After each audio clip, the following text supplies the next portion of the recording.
fog that morning was unlike anything Daniel Hale had ever seen in the Cascades. It rolled down the mountainsides in slow, deliberate waves, as if nature itself wanted to hide the world from curious eyes. Daniel, a wildlife photographer with a taste for the extraordinary, had set out before dawn to capture the elusive beauty of the forest at its quietest hour. His boots sank into the damp earth, and the air clung to his skin, cool and laced with the sharp scent of pine and moss. He'd wandered deeper than usual, chasing the faint sounds of trickling water and the occasional rustle from the underbrush. Then, through the shifting curtain of gray, he saw movement, something large, tall, and strangely human in its posture. His first instinct was to freeze. At first, he thought it could be another hiker, but the sheer breadth of the silhouette and the way it towered above the ferns told him otherwise. It was covered head to toe in thick matted hair, a deep earth brown that almost blended perfectly with the sodden forest floor. Daniel's heart slammed against his ribs. Every story he'd ever heard, every whispered legend shared around campfires, clicked into place. Bigfoot, but this wasn't the terrifying predator of myths. The figure's movements were jerky, almost frantic. One massive arm was raised, waving in a repeated motion, not unlike a person flagging for help. The other arm clutched at its torso. Daniel took an unsteady step forward, his camera momentarily forgotten around his neck. "Hey!" he called, his voice trembling in the fog. The creature stilled, then slowly lowered its arm, watching him with eyes that were shockingly human, deep-set, amber, and glistening with... Was that pain? Daniel's fear began to give way to an unexpected pull of compassion. He wasn't looking at a monster. He was looking at a living being in distress. Cautiously, Daniel closed the gap until he was close enough to see the cause.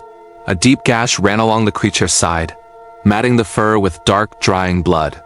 It must have been injured, perhaps in a fall, or maybe by something far more dangerous. Daniel had treated injured wildlife before. His training kicked in. "It's okay," he murmured, keeping his voice low and steady. "I'm here to help." The Bigfoot did not retreat. In fact, it sank down onto a fallen log, never breaking eye contact, as though deciding, in that silent moment, to trust him. Every movement Daniel made was slow and deliberate, as he pulled a small first aid kit from his pack, meant for himself, but now repurposed for the most unlikely patient imaginable. What happened next was surreal. The creature allowed him to approach, even to press a clean cloth against the wound. Daniel could feel the heat radiating from its body, hear its labored breathing in the mist-shrouded stillness. He tore strips of gauze, binding them as best as his shaking hands would allow. The Bigfoot winced but didn't resist. Somewhere between the fog and the hush of the forest, an unspoken understanding grew between them, a fragile bridge spanning two worlds that had seldom touched. Minutes or hours later, Daniel couldn't tell, the fog began to lift in streaks. The sunlight caught on the Bigfoot's fur, turning it into a halo of bronze and gold. The air felt lighter, the forest somehow more awake. The creature got to its feet, towering once more, and looked down at Daniel with an expression he could only interpret as gratitude. Then, with a slow, deliberate motion, it raised its massive hand, not to wave for help this time, but in a gesture of farewell. Daniel stood rooted to the spot as it stepped backward into the trees, the mist swallowing its form in mere moments.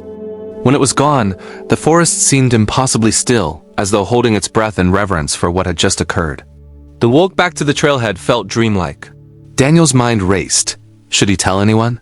Capture the moment on film? Yet somehow it felt wrong to exploit the encounter. He glanced down at his camera, realizing he hadn't taken a single photograph. Not one. All he had was the memory, the feel of rough fur beneath his hands, and the look in those amber eyes. Months later, the incident still lingered in his thoughts, not as a sensational story to be sold, but as a quiet, life-altering reminder.